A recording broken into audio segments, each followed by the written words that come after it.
இந்திய கம்யூனிஸ்ட் கட்சியின் மூத்த தலைவர் நல்லக்கண்ணு மறைவுக்கு அரசியல் கட்சி தலைவர்கள் இரங்கல் தெரிவித்துள்ளனர். உடல்நலக்குறைவால் மருத்துவமனையில் அனுமதிக்கப்பட்டிருந்த அவர் நேற்று மதியம் காலமானார். இதையடுத்து அவரது உடல் தியாகராய நகரில் உள்ள கட்சி அலுவலகத்தில் பொதுமக்கள் அஞ்சலிக்காக வைக்கப்பட்டுள்ளது.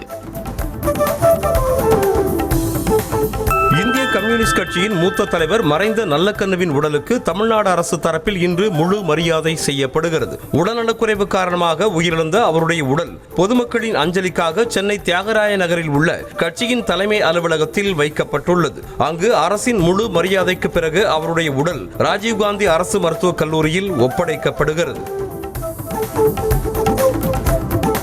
இந்திய கம்யூனிஸ்ட் கட்சியின் மூத்த தலைவர் நல்லக்கண்ணுவின் உடல் மருத்துவ கல்வி மற்றும் ஆய்வுக்காக ராஜீவ்காந்தி அரசு மருத்துவக் கல்லூரிக்கு தானமாக இன்று ஒப்படைக்கப்படுகிறது. சென்னை தியாகராய நகரில் உள்ள கட்சியின் தலைமை அலுவலகமான பாடன் இல்லத்தில் பொதுமக்களின் அஞ்சலிக்காக வைக்கப்பட்டிருக்கும் உடல் ஊர்வலமாக கொண்டு செல்லப்பட்டு அரசு மருத்துவக் கல்லூரியில் ஒப்படைக்கப்படுகிறது.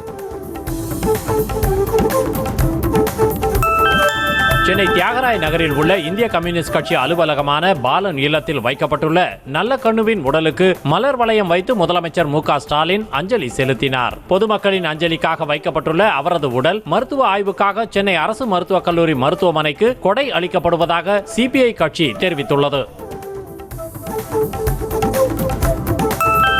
சென்னையில் காலமான தோழர் நல்லக்கண்ணுவின் மறைவுக்கு 7 நாட்கள் துக்கம் அனுசரிக்கப்படுவதாக இந்திய கம்யூனிஸ்ட் கட்சி அறிவித்துள்ளது. அதன்படி துக்கம் கடைபிடிக்கும் வகையில் செங்கொடிகள் அரை கம்பத்தில் பறக்க விடப்படும் என்றும் சிபிஐ கட்சி தரப்பில் தெரிவிக்கப்பட்டுள்ளது.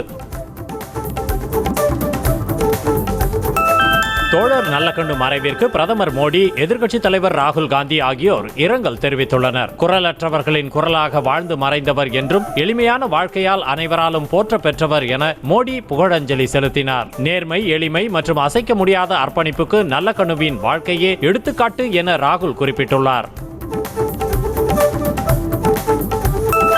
தமக்கென வாழாமல் பிறர்க்கென வாழ்ந்த சிறந்த பண்பாளர் நல்லக்கண்ணு என்று அதிமுக பொதுச் செயலாளர் இபிஎஸ் தமது இரங்கல் செய்தியில் தெரிவித்துள்ளார். ஜெயலலிதாவின் பேரன்பை பெற்றவர் தோழர் நல்லக்கண்ணு என்றும் அவர் அனைவரிடத்திலும் அன்போடும் பாசத்தோடும் பழகக்கூடியவர் என்றும் இபிஎஸ் புகழஞ்சலி செலுத்தியுள்ளார். மறைந்த தலைவர் நல்லக்கண்ணுவின் உடலுக்கு தமிழக வெற்றிக் கழக தலைவர் விஜய் நேரில் அஞ்சலி செலுத்தினார். டி நகரில் உள்ள இந்திய கம்யூனிஸ்ட் கட்சி அலுவலகத்தில் வைக்கப்பட்டுள்ள நல்லக்கண்ணுவின் உடலுக்கு தாவேகா பொதுச் செயலாளர் புசி ஆனந்த், நிர்வாகிகள் ஆதவ் அர்ஜுன், நிர்மல் குமார் ஆகியோரும் விஜயுடன் வந்து அஞ்சலி செலுத்தினர். சென்னை தியாகராய நகரில் உள்ள இந்திய கம்யூனிஸ்ட் கட்சி அலுவலகத்தில் வைக்கப்பட்டுள்ள மறைந்த முதுபெரும் தலைவர் நல்லக்கண்ணுவின் உடலுக்கு திமுக எம்பி கனிமொழி நேரில் சென்று அஞ்சலி செலுத்தினார். அப்போது செய்தியாளர்களுக்கு பேட்டி அளித்த அவர், தோழர் நல்லக்கண்ணு அடுத்த தலைமுறைக்கு விட்டுச் சென்றதை ஒரு பாடமாக எடுத்துக்கொள்ள வேண்டும் என்றார். மாறாத கொள்கை பிடிப்புடன் வாழ்ந்து மறைந்த நல்லக்கண்ணுவின் இழப்பு ஈடு செய்ய முடியாதது என நடிகர் ரஜினிகாந்த் இரங்கல் தெரிவித்துள்ளார். தனக்கென்று ஒரு வாழ்க்கை என்று சிந்தையே இல்லாதவர் நல்லக்கண்ணு என்று கமல்ஹாசன் எம்பியும், விவசாயிகளுக்காக மக்களின் உரிமைகளுக்காக தம் வாழ்நாளின் பெரும்பகுதியை செலவிட்ட போராளி தோழர் நல்லக்கண்ணு என தாவேகா தலைவர் விஜயும் புகழஞ்சலி செலுத்தியுள்ளனர். தமிழக சட்டப்பேரவை தேர்தல் முன்னேற்பாடுகள் குறித்து தலைமை தேர்தல் ஆணையர் சென்னையில் இன்றும் நாளையும் ஆலோசனை நடத்த உள்ளார். மாவட்ட ஆட்சியர்கள் உள்ளிட்ட அரசு உயரதிகாரிகள், அரசியல் கட்சிகளின் பிரதிநிதிகளுடன் தலைமை தேர்தல் ஆணையர் ஞானேஷ்குமார் கலந்துரையாடல் மேற்கொள்ள உள்ளார்.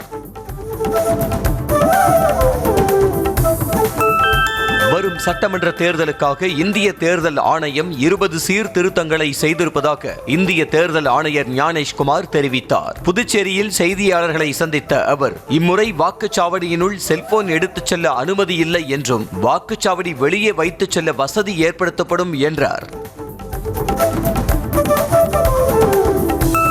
தமிழ்நாட்டில் 6 மாநிலங்களவை உறுப்பினர் பதவிக்கு வேட்புமனு தாக்கல் இன்று தொடங்க உள்ளது. ஓரிரு நாட்களில் வேட்பாளர்கள் பெயர்களை திமுக, அதிமுக அறிவிக்க வாய்ப்புள்ள நிலையில் மார்ச் 5ஆம் தேதி வேட்புமனு தாக்கல் செய்ய கடைசி நாளாகும். மார்ச் 16ஆம் தேதி வாக்குப்பதிவு நடைபெற உள்ளது. வரும் தேர்தலில் திமுகவுக்கு 0, அதிமுகவுக்கு ராஜ்யம் என முதலமைச்சருக்கு இபிஎஸ் பதிலடி கொடுத்துள்ளார். சென்னை வானகரத்தில் நடைபெற்ற தேர்தல் பரப்புரையில் பேசிய அவர், அதிமுக ஆட்சிக்கு வந்தால் 10,000 ரூபாய் கொடுப்போம் என அறிவித்ததுதான் சூப்பர் ஹிட் என தெரிவித்தவர், திமுகவுக்கு அதன் கூட்டணி கட்சிகள் அடிமையாக உள்ளதாகவும் பதிலடி கொடுத்தார். அதிமுக சார்பில் மக்களை காப்போம் தமிழகத்தை மீட்போம் என்ற பெயரில் பிரச்சாரம் மேற்கொண்டு வரும் அக்கட்சியின் பொதுச் செயலாளர் எடப்பாடி பழனிசாமி இன்று தாம்பரம் மற்றும் பல்லாவரம் தொகுதியில் பிரச்சாரம் மேற்கொள்ள உள்ளார். இதனையொட்டி அதிமுக சார்பில் இபிஎஸ்க்கு பிரம்மாண்ட வரவேற்பு அளிக்க ஏற்பாடு செய்யப்பட்டுள்ளது. பாஜகவிற்கான தேர்தல் மேலிட பொறுப்பாளரும் மத்திய அமைச்சருமான பியூஷ் கோயல் இன்று சென்னை வருவதாக கூறப்படுகிறது. சட்டமன்ற தேர்தலில் அதிமுகவிடம் பாஜக அதிக தொகுதிகளை கேட்டு வரும் நிலையில் எடப்பாடி பழனிசாமியை நேரில் சந்தித்து தொகுதி பங்கீட்டை இறுதி செய்ய உள்ளதாக சொல்லப்படுகிறது. திருப்பரங்குன்றம் முருகன் கோயிலுக்கு பிரதமர் மோடி சுவாமி தரிசனம் செய்ய வருகை தர உள்ள நிலையில் பிரதமரின் சிறப்பு பாதுகாப்பு அதிகாரிகள் குழுவினர் திருப்பரங்குன்றம் கோயிலில் ஆய்வு நடத்தினர். மதுரை காவல் ஆணையர் லோகநாதன், 10க்கும் மேற்பட்ட சிறப்பு படை அதிகாரிகள், அறநிலையத்துறை, தீயணைப்புத்துறை மற்றும் மாநகராட்சி அதிகாரிகள் ஆகியோர் பாதுகாப்பு குறித்து ஆலோசனை கூட்டத்தில் பங்கேற்றனர். இஸ்ரேல் நாடாளுமன்றத்தில் பிரதமர் நரேந்திர மோடிக்கு அந்நாட்டு சபாநாயகர் உயரிய விருதை அளித்து கௌரவித்திருக்கிறார். இஸ்ரேல் மற்றும் பாலஸ்தீன நாடுகளின் உயரிய விருதுகளை பெற்ற ஒரே உலக தலைவர் பிரதமர் மோடி என்பது குறிப்பிடத்தக்கது. பிரதமர் மோடி இன்ஸ்டாகிராம் தளத்தில் 10 கோடி பின்தொடர்பாளர்களை கடந்த உலகின் முதல் தலைவர் என்ற சாதனையை படைத்திருக்கிறார். பிரதமர் மோடியின் எக்ஸ் பக்கத்தை தொடர்ந்து இன்ஸ்டாகிராம் பக்கத்தை பின்தொடர்பவர்களின் எண்ணிக்கை தொடர்ந்து அதிகரித்து வருவது குறிப்பிடத்தக்கது. கேரளாவில் காங்கிரஸ் மாணவர் அமைப்பின் போராட்டத்தில் காயமடைந்த அமைச்சரை முதல்வர் பினராயி விஜயன் நேரில் சென்று நலம் விசாரித்தார். சுகாதாரத்துறை அமைச்சர் வீணா ஜார்ஜ் ராஜினாமா செய்ய வலியுறுத்தி போராட்டம் நடந்த நிலையில் கண்ணூரில் ரயில் ஏறுவதற்கு அவர் சென்றார். அப்போது அவரை போராட்டக்காரர்கள் வழிமறித்ததால் ஏற்பட்ட தள்ளுமுள்ளுவில் காயமடைந்ததாக கூறப்படுகிறது. மேற்கு வங்கத்தில் நடைபெறும் SIR பணிகள் மூலம் 1,20,00,000 பேரின் பெயர்கள் நீக்கப்படக்கூடும் என அம்மாநில முதலமைச்சர் மமதா பானர்ஜி தெரிவித்துள்ளார். தனது பவானிபூர் தொகுதியில் நடைபெற்ற கூட்டத்தில் பேசிய அவர், தேர்தல் ஆணையம் தர்க்க ரீதியான முரண்பாடுகள் எனும் பெயரில் அடையாளம் கண்டு வரும் ஏராளமான வாக்காளர்களை நீக்குவதற்கு திட்டமிட்டு வருவதாக குற்றம் சாட்டினார். ஜார்க்கண்ட் முன்னாள் முதலமைச்சர் சம்பாய் சோரனின் பேரன் மர்மமான முறையில் உயிரிழந்தார். பாபுலால் சோரனின் மகனான வீர் சோரன் நண்பர்களுடன் மணாலிக்கு சுற்றுலா சென்ற நிலையில் 24ஆம் தேதி உடல்நிலை பாதிக்கப்பட்டு மயக்கமடைந்ததாக கூறப்படுகிறது. நண்பர்கள் மருத்துவமனைக்கு அழைத்துச் சென்று காட்டிய போது அவர் ஏற்கனவே இறந்திருந்தது தெரிய வந்தது. சட்டவிரோத பண பரிவர்த்தனை சட்டத்தின் கீழ் அனில் அம்பானியின் 3,716 கோடி ரூபாய் மதிப்பிலான மும்பை இல்லத்தை அமலாக்கத்துறை முடக்கி சீல் வைத்துள்ளது. அனில் அம்பானி தலைமையிலான ரிலையன்ஸ் குழும நிறுவனங்கள் வங்கிகளில் பெற்ற 20,000 கோடி ரூபாய் கடனை முறையாக பயன்படுத்தாமல் போலி நிறுவனங்களுக்கு மாற்றிவிட்டது குறித்து அமலாக்கத்துறை வழக்கு பதிவு செய்தது. குஜராத் மாநிலம் சூரத்தில் 9 வயது மகளுடன் தம்பதி தற்கொலை செய்து கொண்டனர். பீகார் மாநிலத்தைச் சேர்ந்த பங்கு வர்த்தகர் பால் முகுந்த் தனது மனைவி பிரியங்கா மற்றும் 2 மகள்களுடன் வெசு பகுதியில் வசித்து வந்தார். 4 பேரும் திடீரென விஷமருந்திய நிலையில் தம்பதியும் மூத்த மகளும் உயிரிழந்தனர். 7 வயது இளைய மகள் மீட்கப்பட்டு மருத்துவமனையில் அனுமதிக்கப்பட்டுள்ளார். திண்டுக்கல்லின் பல்வேறு பகுதிகளிலும் பெய்த கனமழையால் வெப்பம் தணிந்து குளிர்ந்த சூழல் நிலவியதால் பொதுமக்களும் விவசாயிகளும் மகிழ்ச்சி அடைந்தனர். பேருந்து நிலையம், அரசு மருத்துவமனை, ஒய்யம்மார்பட்டி, நாகல் நகர் உள்ளிட்ட நகரின் பல்வேறு பகுதிகளிலும் சுமார் 30 நிமிடங்களுக்கு மேலாக நல்ல மழை பெய்தது.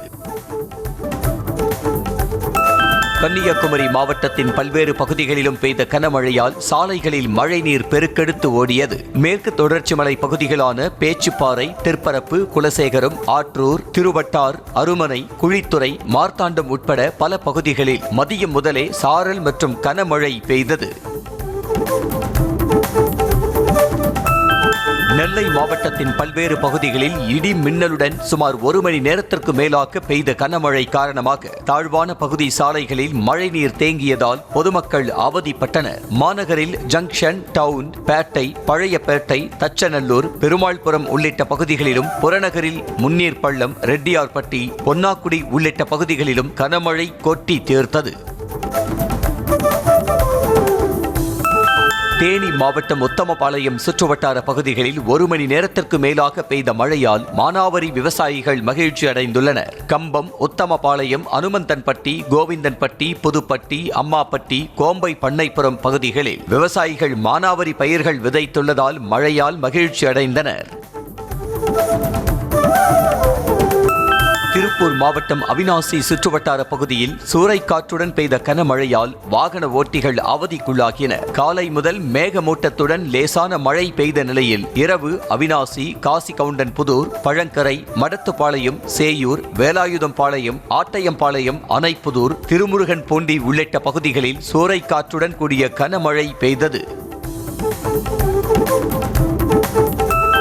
நாமக்கல் மாவட்டம் திருச்செங்கோடு சுற்றுவட்டார பகுதியில் 1 மணி நேரத்திற்கு மேலாக பெய்த கனமழையால் பொதுமக்களின் இயல்பு வாழ்க்கை பாதிக்கப்பட்டது. கொல்லப்பட்டி, சீதாராம்பாளையம், செங்கோடம்பாளையம், குமரமங்கலம் உள்ளிட்ட பகுதிகளில் கனமழை பெய்தது. மழை பெய்ய தொடங்கிய சிறிது நேரத்திலேயே மின்சாரம் துண்டிக்கப்பட்டதால் திருச்செங்கோடு நகரமே இருளில் மூழ்கியது.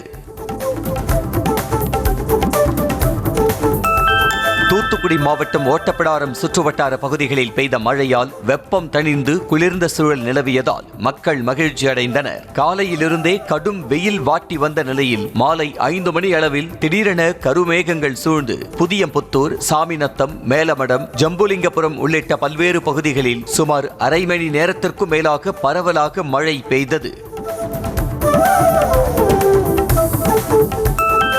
தமிழ்நாடு ஆசிரியர் தகுதி தேர்வில் மாற்றுத்திறனாளிகளுக்கான குறைந்தபட்ச தகுதி மதிப்பெண்கள் 40% நிர்ணயிக்கப்பட்டு அரசாணை வெளியிடப்பட்டுள்ளது. பள்ளி கல்வித்துறை வெளியிட்டுள்ள அரசாணையில் மாற்றுத்திறனாளிகள் இனி 150 மதிப்பெண்களில் குறைந்தது 60 மதிப்பெண்கள் பெற்றால் தேர்ச்சி பெறலாம் என கூறப்பட்டுள்ளது.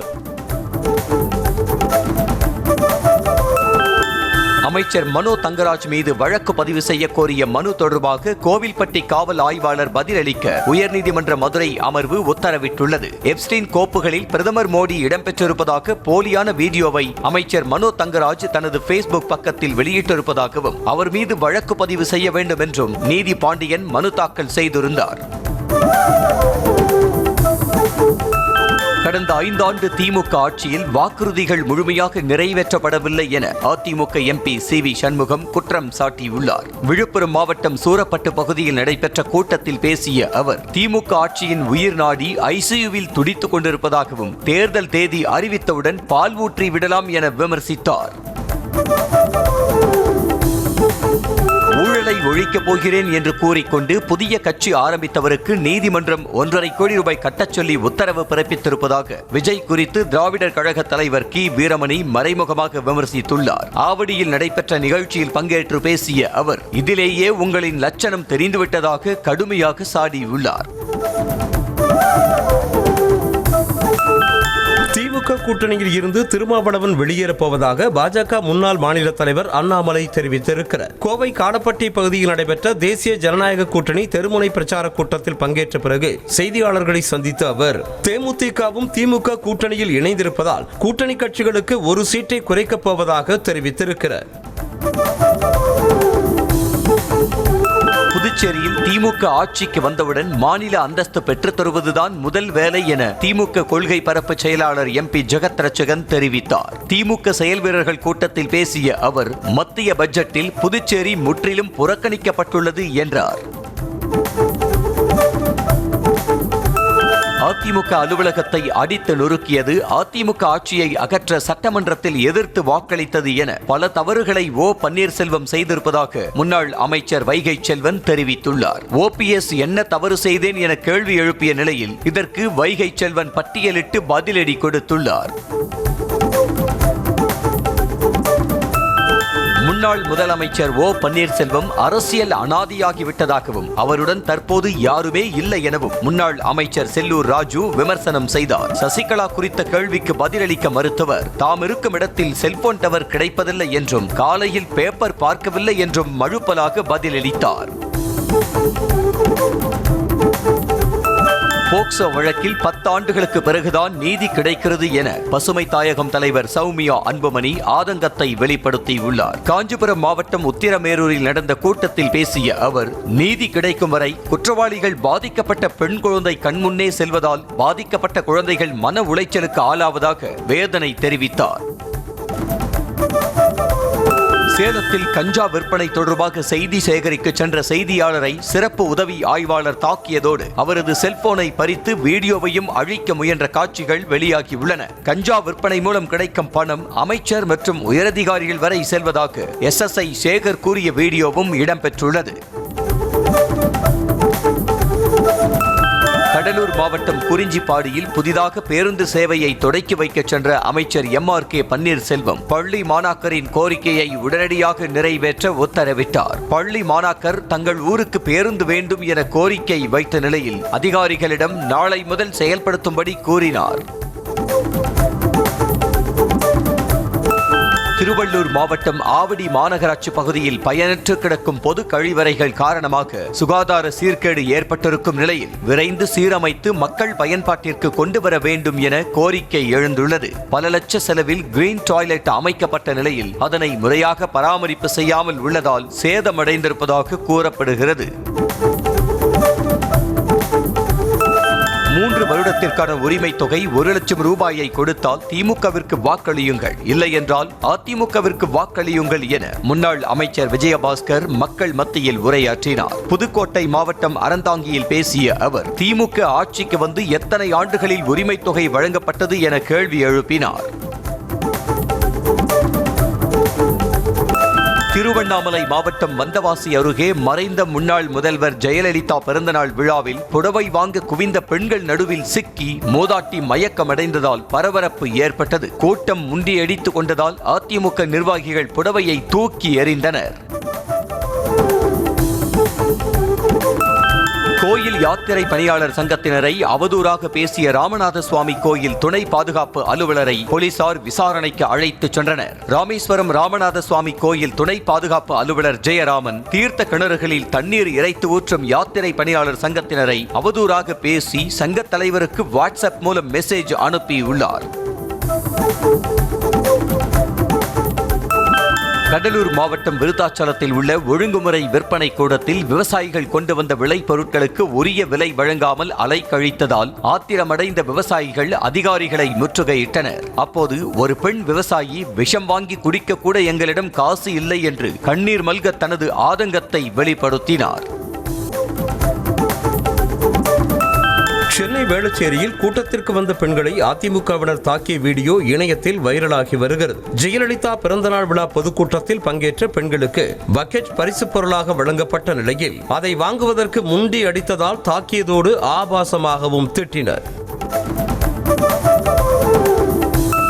அனைவர் வீட்டிலும் ஸ்டாலின் படை உள்ளதாக அமைச்சர் KKSSR ராமச்சந்திரன் தெரிவித்திருக்கிறார். விருதுநகர் மாவட்டம் வெள்ளக்கோட்டை பகுதியில் நடைபெற்ற பொதுக்கூட்டத்தில் பங்கேற்று பேசிய அவர், அனைவர் வீட்டிலும் ஆள் இருப்பதாக ஒரு நடிகர் கூறி வருவதாகவும் ரசிகர்களை எல்லாம் ஆள் என்று கூறி வருவதாக விஜய் குறித்து விமர்சித்திருக்கிறார்.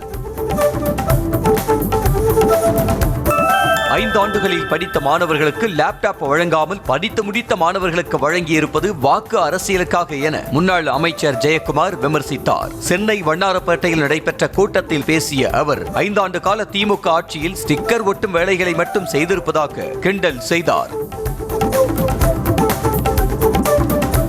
உதயநிதி ஸ்டாலின் கைவிரலை தொண்டர் கடித்து துண்டாக்கிவிட்டதாக முன்னாள் அமைச்சர் RB உதயகுமார் தெரிவித்திருக்கிறார். மதுரை மாவட்டம் தேனூரில் நடைபெற்ற பொதுக்கூட்டத்தில் பங்கேற்று பேசிய அவர், உதயநிதி ஸ்டாலின் முதல்வராவது திமுக தொண்டர்களுக்கே பிடிக்கவில்லை என்றார். ஈரோடு மாநகராட்சி அலுவலகத்தில் தீபாவளி சீட்டு நடத்தி மோசடி செய்த திமுக கவுன்சிலரின் மகனையும் பாதிக்கப்பட்டவர்களையும் வைத்து திமுக நிர்வாகி பஞ்சாயத்து நடத்தியதால் பரபரப்பு ஏற்பட்டது. கடந்த 2024ஆம் ஆண்டு திமுக கவுன்சிலர் மோகனாவின் மகன் கதிர் தீபாவளி சீட்டு நடத்தி மோசடி செய்த நிலையில் புகார் குறித்து காவல்துறை நடவடிக்கை எடுக்கவில்லை என கூறப்படுகிறது.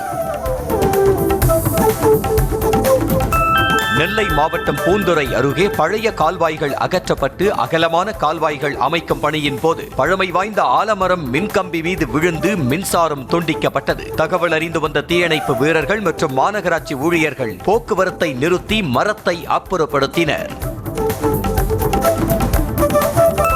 தேனி மாவட்டம் போடிநாயக்கனூரில் பள்ளி விடும் நேரத்தில் சாலையின் நடுவே லாரியை நிறுத்தி சாலையை செப்பனிடும் வேலை நடைபெற்றதால் போக்குவரத்து நெரிசல் ஏற்பட்டது. மக்கள் தொடர்ந்து கேள்வி எழுப்பியதை தொடர்ந்து வேலையை கைவிட்டுவிட்டு லாரி அப்புறப்படுத்தப்பட்டது. சென்னை வண்ணாரப்பேட்டையில் ஆள் மாற்றி அண்ணன் தம்பியை வெட்டிவிட்டு தப்பிச் சென்ற மர்ம நபர்களை போலீசார் தேடி வருகின்றனர். குறிவைக்கப்பட்ட சிவா என்பவன் வழக்கமாக தூங்கும் இடத்தில் சரவணன் மற்றும் அவருடைய தம்பி கோபி இருவரும் தூங்கிக் கொண்டிருந்த நிலையில் மர்ம நபர்கள் சரமாரியாக அவர்களை வெட்டிவிட்டு தப்பியுள்ளனர். வேலூர் மாவட்டம் பேரணாம்பட்டு அருகே தாய் மற்றும் 5 மாத ஆண் குழந்தையின் சடலங்களை போலீசார் மீட்டு விசாரணை மேற்கொண்டு வருகின்றனர். நலங்காநல்லூரைச் சேர்ந்த லாரி ஓட்டுநர் சரத்குமார் சென்னைக்கு வேலைக்கு சென்றிருந்த நிலையில் அவரது மனைவி பவித்ரா தூக்கில் தொங்கிய நிலையிலும் 5 மாத ஆண் குழந்தை ஹாரிஸ் சடலமாகவும் மீட்கப்பட்டனர்.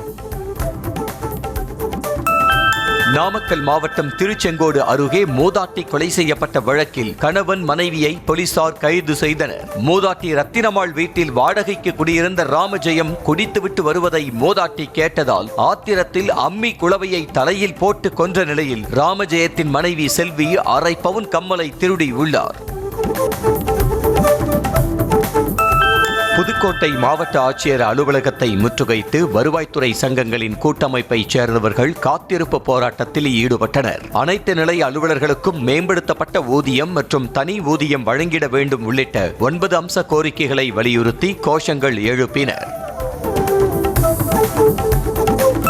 காணாமல் போன தனது மகளை கண்டுபிடித்து தரக்கோரி மாற்றுத்திறனாளி தாய் கண்ணீர் மல்க சிவகங்கை ஆட்சியர் அலுவலகத்தில் மனு அளித்தார். 10ஆம் வகுப்பு பயிலும் மகள் காணாமல் போனதாக சிவகங்கை காவல் நிலையத்தில் புகார் அளித்தும் அதனை ஏற்காத சார்பு ஆய்வாளர் எங்கு வேண்டுமானாலும் புகார் கொடு என அலட்சியமாக கூறியதாக பாதிக்கப்பட்ட பெண் குற்றம் சாட்டினார். சென்னை அம்பத்தூர் அருகே ஆந்திராவிலிருந்து கடத்தி வரப்பட்ட 350 கிலோ குட்கா போதைப் பொருட்களை பறிமுதல் செய்த போலீசார் 2 கைது செய்தனர். ரகசிய தகவலின் பேரில் சோதனையில் ஈடுபட்ட போலீசார் மூட்டை மூட்டையாக குட்காவை கடத்தி வந்ததை கண்டறிந்தனர். பின்னர் கடத்தலுக்கு பயன்படுத்தப்பட்ட 2 கார் 2 லட்சம் ரூபாயை பறிமுதல் செய்தனர்.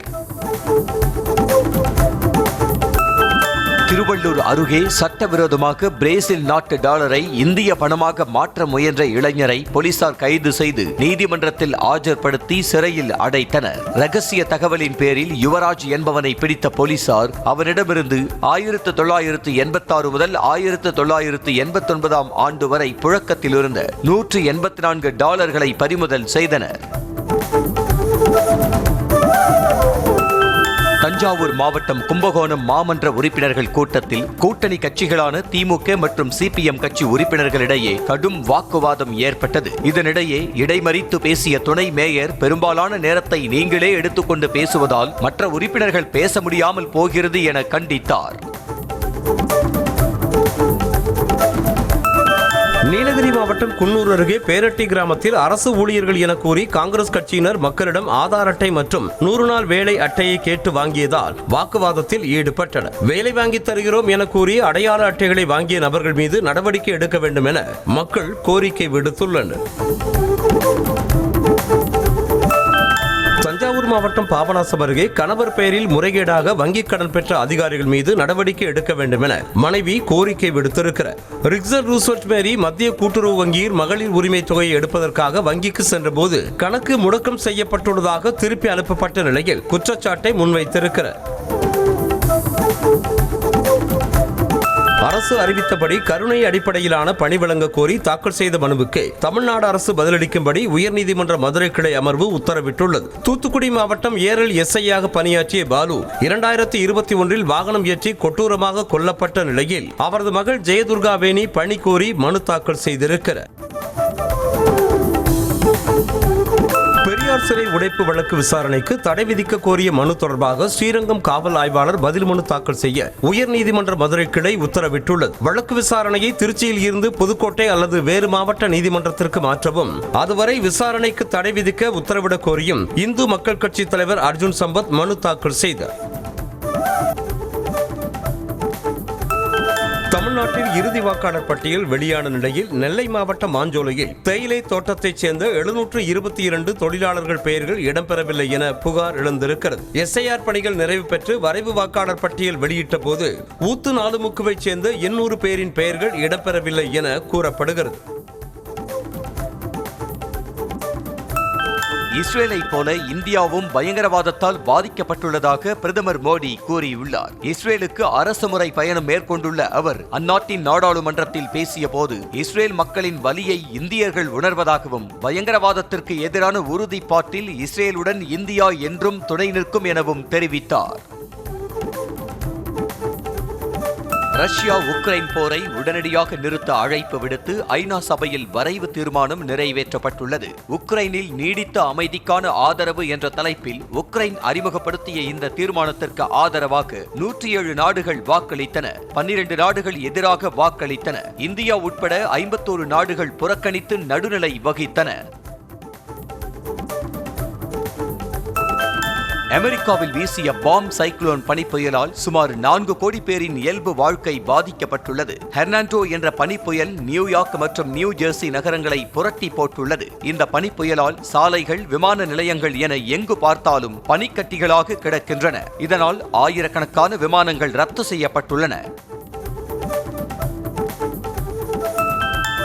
ஆப்கானிஸ்தானில் நேற்று மாலை மீண்டும் நிலநடுக்கம் ஏற்பட்டதாக தேசிய நில அதிர்வு மையம் தெரிவித்துள்ளது. மாலை 4:42 மணியளவில் 80 கிலோமீட்டர் ஆழத்தில் 5.3 ரிக்டர் அளவிலான நிலநடுக்கம் ஏற்பட்டுள்ளது. தொடர் நிலநடுக்கங்களால் அந்நாட்டு மக்களிடையே பதற்றமான சூழல் நிலவுவதாக கூறப்படுகிறது.